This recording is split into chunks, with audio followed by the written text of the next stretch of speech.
بسم اللہ الرحمن الرحیم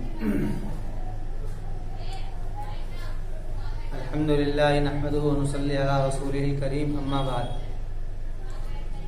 اعوذ باللہ من الشیطان الرجیم بسم اللہ الرحمن الرحیم لن ینال اللہ لحومها ولا دماؤها ولكن ینالہ التقوی منکم كذلك سخرها لكم لتكبروا الله على ما هداكم وبشر المحسنین.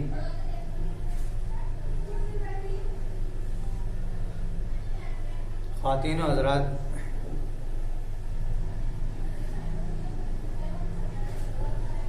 یہ دن چونکہ وہ مقبول دن چل رہے ہیں کہ جن کی قبولیت کی وجہ کو سامنے رکھ کر کے اللہ رب العزت نے ان کی قسمیں کھائی ہیں. والفجر ولیال عشر والشفع والوتر، اس کے اندر جو ولیال عشر کی قسم کھائی گئی ہے، اس سے مراد یہ وہ 10 دن ہیں. والفجر ولیال عشر، 10 راتیں، یہ وہی 10 راتیں ہیں جو ذی الحج کی 1 تاریخ سے لے کر کے 10 تاریخ تک چلتی ہیں.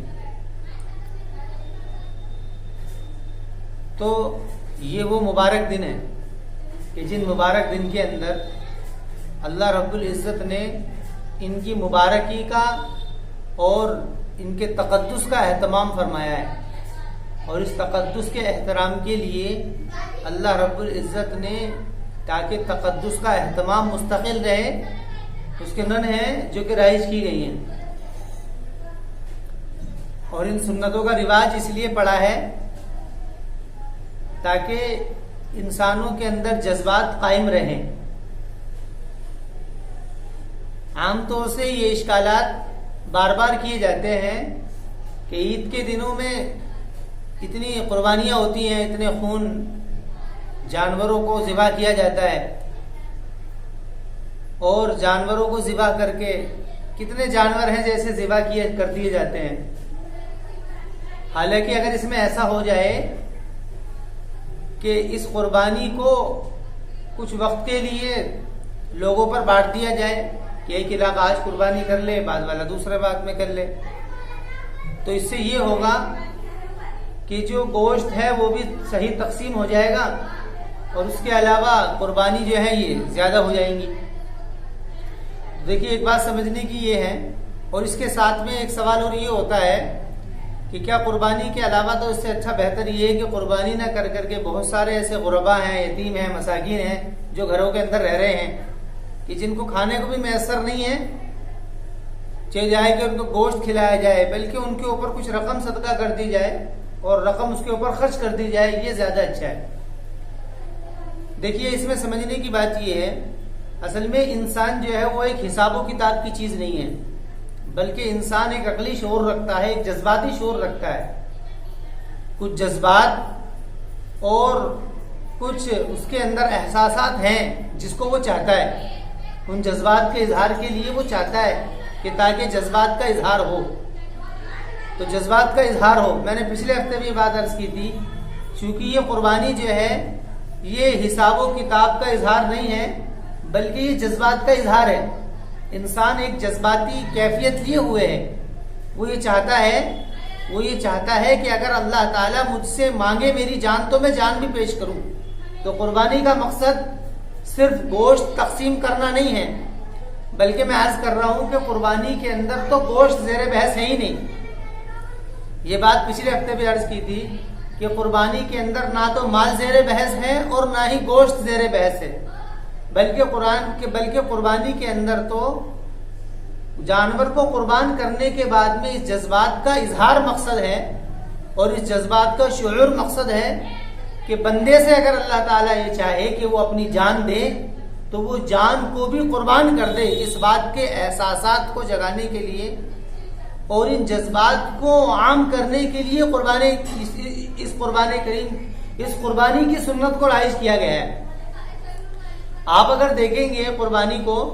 تو یہ حضرت ابراہیم علیہ السلام کی وہ سنت ہے کہ جس کے اندر انہوں نے حضرت اسماعیل علیہ السلام کی قربانی دے کر کے اپنے انہی جذبات کا اظہار کیا تھا، اور جس کو قرآن کریم نے مفصل انداز میں قرآن کریم کے اندر اس پر بحث کی ہے. فانظر ماذا ترى، یہ الفاظ ہیں ابراہیم علیہ السلام نے اسماعیل علیہ السلام سے جب یہ بات کہی کہ میں نے تجھ کو دیکھا ہے خواب میں قربان کرتے ہوئے، تیری کیا رائے ہے، تیرا کیا خیال ہے؟ تو انہوں نے کہا فنظر ماذا ترا ہے کہ آپ نے جو دیکھا اس کو کر گزریے، فنظر ماذا ترا۔ قال یا ابت فعل ما تؤمر ستجدنی ان شاء اللہ من الصابرین، کہ آپ وہ کام کیجئے جس کا آپ کو حکم دیا گیا ہے اور آپ مجھ کو عنقریب شکر گزاروں میں پائیں گے۔ تو یہ جو قربانی ابراہیم علیہ السلام نے دی تھی، یہ ان کے جذبات کا اظہار، تاکہ اپنے جذبات کا اظہار ساری دنیا کے اوپر کر سکیں، اس اظہار کو دکھلانے کے لیے اس واقعے کو قرآن کریم نے مفصل انداز میں اس کے اوپر بحث کی ہے۔ تو پھر ابراہیم علیہ السلام نے اپنے بیٹے کو لٹایا، اور پھر وہ پورا واقعہ ہے کہ جس کے اندر ابراہیم علیہ السلام نے بیٹے کے گردن پر چھری چلائی، تو وہ کیا تھا؟ وہ اصل میں کیونکہ انسان اپنے اندر ایک جذبات رکھتا ہے، وہ اپنے جذبات کا اظہار کرتا ہے۔ جذبات کا اظہار کون سے جذبات کا؟ اس جذبات کا کہ اللہ، کہ میں نے نماز پڑھ کر کے تیری پرستش کی ہے، تیری پوجا کی ہے، اور روزہ رکھ کر کے تیری اطاعت کی ہے، روزہ رکھ کر کے تیری اطاعت کی ہے، اس اعتبار سے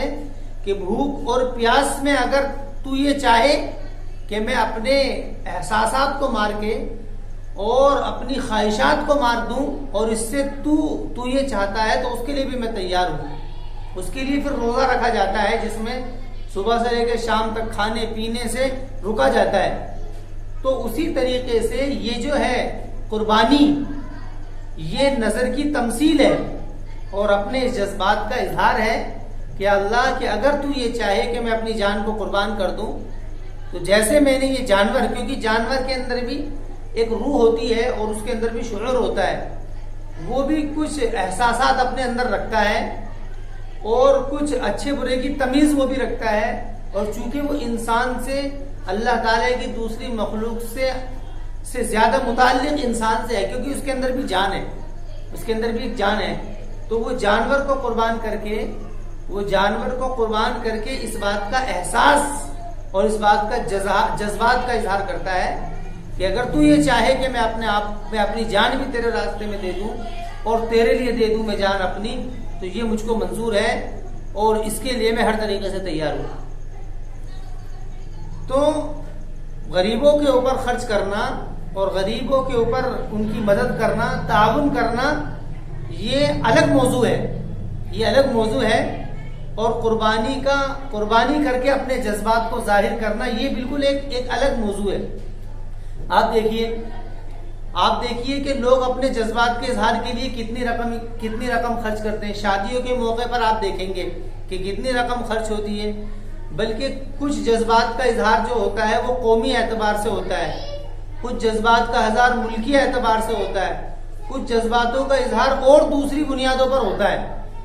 وطنی ملکی بنیاد پر بھی جذبات کا اظہار ہوتا ہے۔ مثلا ہندوستان کے اندر ہی لے لیجئے کہ ہندوستان کے اندر 15 اگست یا 26 جنوری کے موقع پر کتنی رقم خرچ کی جاتی ہے، کتنی پریڈیں نکالی جاتی ہیں، اس کے اندر کتنی رقم خرچ کی جاتی ہے، حالانکہ لاکھوں کروڑوں اعتبار سے وہ رقم خرچ کی جاتی ہے۔ اگر اس کروڑوں رقم کو وہاں نہ خرچ کر کے بلکہ دوسری جگہ پر خرچ کر دیا جائے، غریبوں پر خرچ کر دیا جائے، تو وہاں پر بھی یہ اشکال ہو سکتا ہے۔ تو وہاں پر بھی یہی جواب ہے کہ وہ اصل میں ایک سمبولک اظہار ہے، یعنی نقل ہے، ایک نقل ہے اس بات کی اپنے وطن سے محبت کرنے کی، یا اپنی قوم سے محبت کرنے کی، یا اس کے علاوہ اپنے علاقے سے محبت کرنے کی، یہ ان جذبات کے اظہار کے لیے وہ ساری رقم خرچ کی جاتی ہے۔ کتنی رقم خرچ کی جاتی ہے؟ کروڑوں سے بھی زیادہ رقم خرچ ہوتی ہے، لیکن اس کے اوپر کوئی اعتراض نہیں ہوتا۔ اعتراض کیوں نہیں ہوتا ہے؟ اعتراض اس لیے نہیں ہوتا ہے کیونکہ ان جذبات کا شعور ہم اپنے اندر رکھتے ہیں، ان جذبات کا شعور ہمارے اندر ہے کہ ہاں وہ ایک جذباتی چیز ہے، جن کے اظہار کے لیے یہ رقم تو بہت تھوڑی ہے اور زیادہ خرچ کرنی چاہیے۔ بلکہ آپ دیکھیں کہ کتنے ڈرامے ہوتے ہیں، کتنے ناٹک ہوتے ہیں، اس کے اندر باقاعدہ وہی شاہدوں والا معاملہ ہوتا ہے۔ اور یہ ہندوستان کے اندر ہی نہیں ہے، بلکہ ہر ملکوں کے اندر اپنے وطنی جذبات کا اظہار کسی نہ کسی موقع سے کیا جاتا ہے، تو اسی طریقے سے بالکل چونکہ انسان کی تخلیق اللہ تعالیٰ کے لیے ہوئی ہے اور انسان بنا اللہ تعالیٰ کے لیے ہے، تو تاکہ انسان اپنے آپ کا اظہار، اپنے جذبات کا اظہار کر سکے اللہ کے لیے، تو یہ ابراہیم کی جو سنت ہے، سنت ابراہیمی، اس کو رائج کیا گیا ہے، اس اعتبار سے کہ انہی دنوں کے اندر، چونکہ یہ وہی دن ہے جو کہ قربانی کے دن ہے، اور چونکہ حضرت ابراہیم علیہ السلام نے بھی ایک نذرانہ دیا تھا اسماعیل علیہ السلام کا، اور حضرت ہاجرہ نے بھی نذرانہ دیا تھا اپنے بیٹے اسماعیل کا، بچپن میں چھوٹے بچے کا، کہ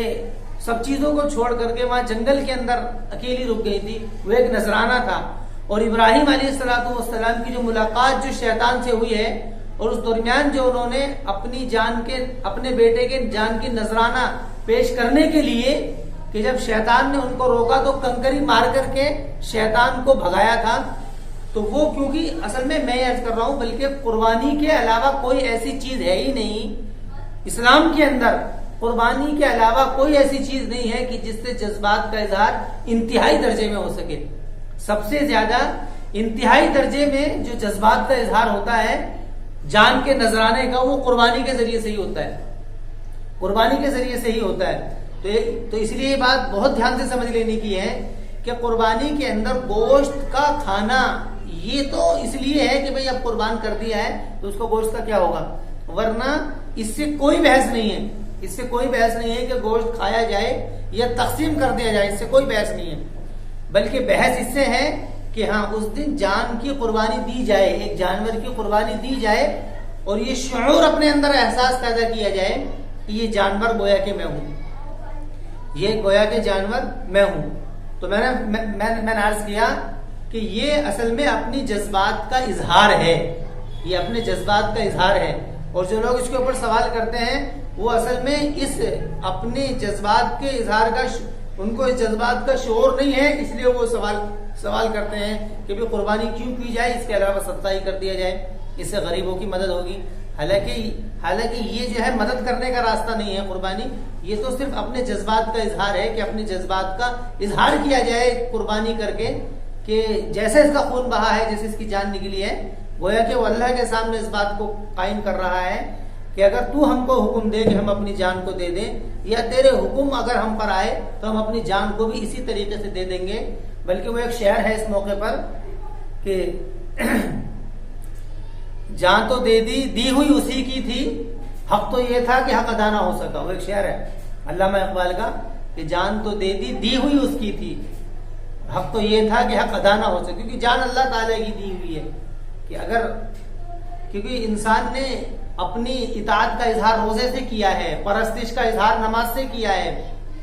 اور مال کی نظر کا اظہار زکات سے کیا ہے، تو جان کی نظر، جان کے جذبات کا اظہار کیسے ہوگا، کہ وہ قربانی کے ذریعے سے ہی ہوگا۔ اور یہ حج جو ہے، یہ حج اسی کا ہی اظہار ہے، حج سے شروعات ہے اور انتہا قربانی پر ہوتی ہے۔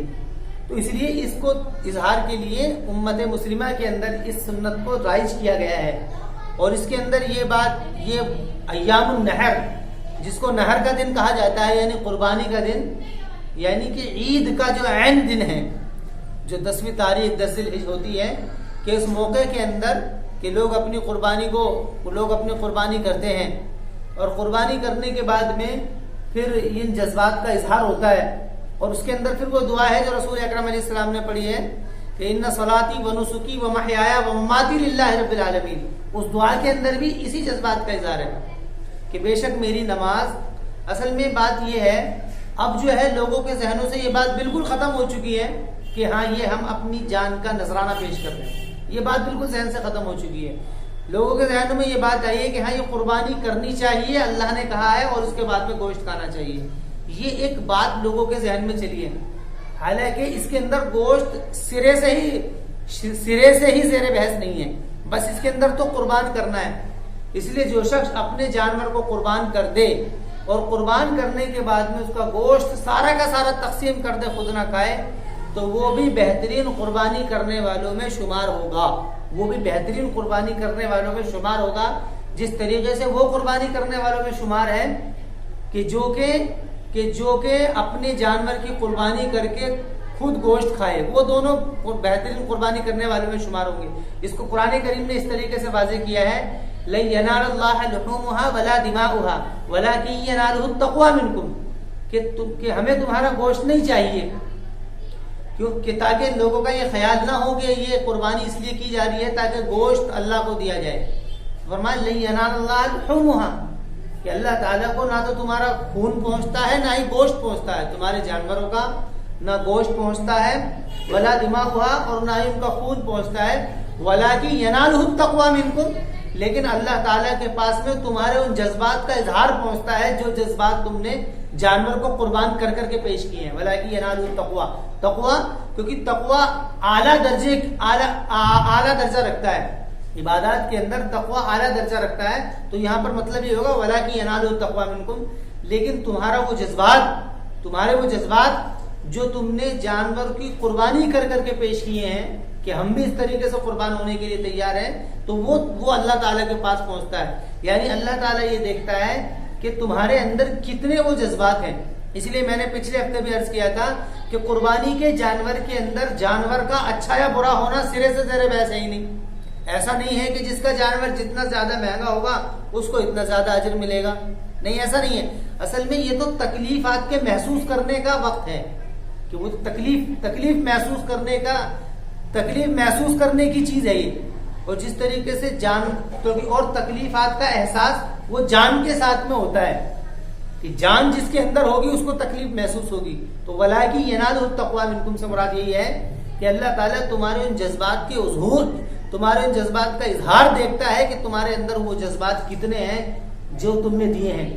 کیونکہ ابراہیم علیہ السلام سے جب کہا گیا تھا کہ تم اپنی وہ چیز قربان کرو جو سب سے زیادہ محبت کرتے ہو،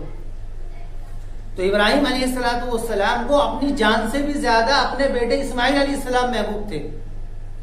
اپنی جان سے بھی زیادہ اپنے بیٹے اسماعیل علیہ السلام محبوب تھے، جن کے لیے اللہ تعالیٰ نے شروع میں ہی حکم دیا تھا کہ ان کو وادی غیر ذی زرع میں چھوڑو، مکہ کے پاس چھوڑو۔ اس کے بعد میں پھر اس کو انتہا کے کمال پر پہنچانے کے لیے پھر کہا کہ اس کو تم قربان کرو، اس کو تم قربان کرو۔ تو ابراہیم علیہ السلام نے اپنے ان جذبات کا اظہار کرنے کے لیے وہ سارے کام کیے۔ تو اس لیے یہ بات ہمیشہ دھیان رکھنی چاہیے کہ قربانی جو ہے یہ صرف جذبات کا اظہار ہے، یہ صرف کیا ہے؟ جذبات کا اظہار ہے۔ اس لیے اس میں چھوٹا بڑا جانور کوئی زیر بحث نہیں ہے، نہ ہی اس کے اندر ایسا ہے کہ اگر تم الگ قربانی کرو گے اس پر زیادہ اجر ہے، اور ایک بڑے جانور کے اندر 7 حصے لے لیے جائیں گے اس پر کم اجر ہے، یہ زیر بحث ہے ہی نہیں۔ یہ تو صرف جو خون نکل رہا ہے اور جو جان نکل رہی ہے، اس جان اور خون کے نکلنے کی وجہ سے کہ آدمی اس بات کے اپنے یہ شعور محسوس کرے کہ یہ گویا کہ میں ہوں اور یہ میرا خون نکل رہا ہے اور یہ میری جان نکل رہی ہے، اور اس بات کو محسوس کر کے سوچے کہ اگر اللہ تعالیٰ نے کبھی مجھ سے جان مانگی تو میں اس کو دوں گا، تو اس بات کے اظہار کے لیے جانوروں کی قربانی مانگی۔ اس لیے اس کے اندر ائمہ پہلے بھی بات عرض کی تھی کہ ائمہ ثلاثہ کا موقف اس کے اندر الگ یہ ہے، ان کا کہنا یہ ہے کہ قربانی کوئی ضروری چیز نہیں ہے، لیکن کیونکہ یہ جذبات کا اظہار ہے اس لیے میرے نزدیک تو دین کے جتنے بھی ارکان ہیں، چاہے وہ نماز ہو، روزہ ہو، حج ہو، زکوٰۃ ہو، یا اس کے علاوہ نمازیں اور ہوں، نوافل ہوں، تہجد ہو، کوئی بھی نماز ہو یا قربانی ہو، ان کے اندر سب سے زیادہ کہ جس کے اندر بندہ بندگی کے انتہا کے کمال کو پہنچتا ہے تو وہ یہی قربانی ہے۔ یہ بس یہ قربانی ہی ایک ایسی چیز ہے کہ جس کی وجہ سے بندہ سب سے زیادہ اللہ تعالیٰ کی طرف اپنے جھکنے کو اور اپنے مائل ہونے کو پیش کر سکتا ہے۔ تو اس لیے قربانی تو ہر کسی کے اوپر لازم ہے کہ قربانی تو چاہیے کہ گھر کے اندر ہر ایک کرے، جس کے پاس میں بھی اس کے اندر وسعت کا بھی تعلق نہیں ہے، چونکہ عربوں کے گھروں کے اندر جانور رہا کرتے تھے، کوئی بھی گھر ایسا نہیں تھا عرب کے اندر جس کے گھروں میں جانور نہ ہو، بھینس، بکری، بیل وغیرہ بندھے ہی رہتے تھے، ہر کسی کے گھر کے اندر تھے۔ تو اس لیے کہہ دیا کہ اس موقع پر اور اس بات کو یاد رکھ کر کے جو حضرت ابراہیم علیہ السلام نے دی تھی اس کو یاد رکھ کر کے قربان کرو۔ اسی کے تعلق سے بال اور ناخن کا بھی مسئلہ آ کے اٹکتا ہے۔ اس میں ایک روایت ہے جس میں بعض لوگ کہتے ہیں کہ بال اور ناخن کاٹنا جو ہے یہ جائز، یہ مطلب یہ صحیح نہیں ہے، یعنی اس کو نہیں کرنا چاہیے۔ بعض لوگ کہتے ہیں کہ نہیں یہ کرنا چاہیے۔ تو یہ ساری باتیں یہیں آ کر کے حل ہو جاتی ہیں، یہ حل ایسے ہو جاتی ہیں آ کر کے،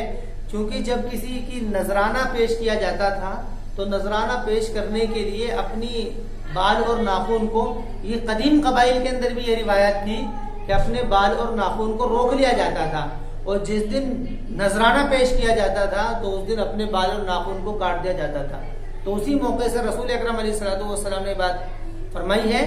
کہ جو شخص قربانی دینا چاہ رہا ہے، کہ قربان کرنا چاہ رہا ہے، اس کو چاہیے کہ وہ کم از کم اپنے ان اعضاء کی قربانی اس دن دے دے کہ جو اعضاء انسان کے نکلنے سے جس سے جان کے اوپر نقصان نہیں ہوتا، مثلا بال ہے یا اس کے علاوہ ناخن ہے، تو یہ بھی اس لیے اس سنت کو اس لیے قائم کیا گیا ہے۔ اس کے علاوہ اس کے اندر جو 10ویں تاریخ ہے وہ عید کا دن، وہ اصل میں عید کا دن اسی خوشی کے، اس بات کی خوشی کے اظہار کے لیے ہے۔ پچھلی جتنی بھی امتیں تھیں رسول اکرم علیہ السلام سے پہلے، میرا موضوع تو آج کا یہ عید کے تعلق سے کچھ عرض کرنا تھا کہ پچھلی امتیں جتنی بھی گزری ہیں ان امتوں کے اندر عید کی کوئی خوشی کا دن نہیں تھا، بلکہ ان کے اندر خود اپنے کوئی قومی یا اپنی روایتی کچھ خیالات تھے جس کے مطابق وہ بازار وغیرہ ان کے لگا کرتے تھے، اس میں وہ خوشی کا اظہار کر لیا کرتے تھے۔ لیکن رسول اکرم علیہ السلام نے ان دو دنوں کو، عید الاضحیٰ اور عید الفطر کو، ایک خوشی کے طور پر امت کے اندر سنت رائج کی ہے۔ عید الفطر کو میں نے بتا دیا تھا اس موقع پر بھی۔ اب عید الاضحیٰ کو جو اس کے اندر خوشی کا اظہار کے لیے جو سنت رائج کی ہے، اس کی وجہ یہ ہے کیونکہ یہ وہی دن ہوتا ہے ایام النہر، جس دن حاجی لوگ بھی اپنی قربانی کو ذبح کر کے گویا کہ اپنے احرام کو کھول دیتے ہیں، اس کے بعد میں اپنی جانور کو قربان کرتے ہیں۔ اور چونکہ جب جانور کو قربان کرتے ہیں تو حدیث میں آتا ہے کہ اللہ تعالیٰ کے نزدیک سب سے زیادہ محترم اور سب سے زیادہ مبارک دن وہ یوم النہر ہے، کہ جس دن بندے اپنے آپ کو قربان کرتے ہیں، یعنی گویا کہ جانور کو قربان کر کے اپنے آپ کو قربان کرتے ہیں، تو یہ اللہ تعالیٰ کے نزدیک سب سے بابرکت دن ہے۔ تو اس لیے وہ جب جانور قربان کر دیا ہے تو اس کے بعد میں یہ فطری خوشی ہے جو اندر سے ہوتی ہے، اس بات کے لیے کہ ہم نے اپنی جان کو اللہ کے لیے قربان کر دیا ہے، تو اس موقع پر اللہ تعالیٰ کی طرف سے کچھ ان کو انعامات دیے جاتے ہیں۔ جیسے حدیث میں آتا ہے کہ جانور کا خون کا قطرہ زمین پر گرنے سے پہلے ہی اس کی بخشش اور مغفرت کر دی جاتی ہے، تو اس کی خوشی کے لیے دن یہ مقرر کر دیا گیا ہے۔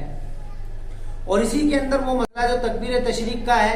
جو کہ 9 ذی الحجہ سے شروع ہوتی ہے بعد نماز فجر، اور 9، 10، 11، 12 اور 13، یعنی 13 تاریخ کی عصر تک جو تکبیر تشریق چلتی ہے، اس کے اندر بعض علماء کے نزدیک کمی زیادتی بھی ہے، بعض کے نزدیک اس سے کم بھی ہے، بعض کے نزدیک اس سے زیادہ بھی ہے۔ وہ کوئی بحث نہیں ہے، بحث بس اتنی ہے کہ ایام تشریق جو ہیں یہ اسی لیے ہے تاکہ اللہ تعالیٰ کا ذکر جو عام طور سے ہو ہی رہا ہے، نمازیں ہیں یا قربانی ہیں، لیکن یہ اللہ کا ذکر ان دنوں میں اور زیادہ بڑھ کر کے ہونا چاہیے، تو اس کے لیے ہر نماز کے بعد میں یہ سنت رائج کر دی گئی ہے کہ ہر نماز کے بعد میں مرد حضرات بلند آواز سے،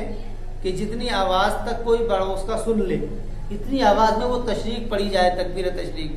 اللہ اکبر لا الہ الا اللہ اللہ اکبر وللہ الحمد، یہ تکبیر تشریق ہے۔ عورتوں کے لیے لازم ہے کہ وہ بھی گھروں کے اندر جب اپنی نماز پڑھیں تو وہاں پر بھی تکبیر تشریق پڑھیں، ان کے لیے حکم یہ ہے کہ وہ آواز تیز سے نہ پڑھیں، تو تاکہ فتنہ کا اندیشہ نہ ہو، تو ان کے لیے یہ حکم ہے۔ بہرحال یہ تکبیر تشریق جو ہے، یہ تکبیر تشریق اس لیے ہے تاکہ ان دنوں میں اللہ تعالیٰ کی عبادت کو زیادہ فروغ ملے اور اللہ تعالیٰ کی عبادت زیادہ کی جائے، اس لیے تکبیر تشریق اس کے اندر لائی گئی ہے۔ اب گوشت کے تعلق سے بات یہ ہے کہ جب اپنے جانور کو قربان کر دیں تو اپنے گوشت کے 3 حصے کر لیں، 3 حصے، اس میں ایک حصہ اپنے پاس بھی رکھ سکتے ہیں، اور باقی 2 حصے جو ہیں کچھ ایک حصہ غریبوں پر اور ایک حصہ رشتہ داروں پر بانٹ دیں۔ تو یہ بات دھیان رکھنے کی ہے کہ یہ قربانی کا گوشت اصل میں سارا بانٹنے ہی کے لیے ہے، یہ بات دھیان سے سمجھنے کی ہے، یہ بات تو دھیان سے سمجھنے کی ہے کہ یہ قربانی کا گوشت بانٹنے کے لیے۔ عام طور سے ہوتا یہ ہے کہ لوگ کہ قربانی کے گوشت کو جمع کر کے رکھ لیتے ہیں، تو یہ بات جو ہے بہت غیر مناسب بات ہے، ایسا نہیں ہونا چاہیے، اور بلکہ یہ غریبوں کا حق ہے، اس کو غریبوں کا حق سمجھنا چاہیے، اور غریبوں کا حق سمجھ کر کے ان کو جو ہے گوشت وغیرہ جو کھانا ہے وہ تقسیم ان کو کرنا چاہیے. اور یہ چونکہ یہ دن خوشی کا دن ہوگا، 10ویں تاریخ چونکہ خوشی کا دن ہوگا، اس لیے اس کے اندر خوشی کے اظہار کے لیے الگ سے 2 رکعتیں جن کو عید الاضحیٰ کی نماز کہا جاتا ہے، وہ اس کا بھی طریقہ رائج کیا ہے اللہ کے رسول علیہ السلام نے، تاکہ لوگ اس دن جو ہے اللہ تعالیٰ کی عبادات کے اندر زیادہ مصروف ہو. کیونکہ یہ دن جو ہے خوشی کے دن ہے، کھانے اور پینے کے دن ہے، اللہ کی عبادات کے دن ہے، قربانی کے دن ہے. اس کو رسول اکرم علیہ السلام نے فرمایا. اور یہ جو 10 دن چل رہے ہیں، یہ 10 دن بھی بڑے بابرکت دن ہیں. اس کے ساتھ میں ایک بات یہ ہے کہ جو 9ویں تاریخ ہے،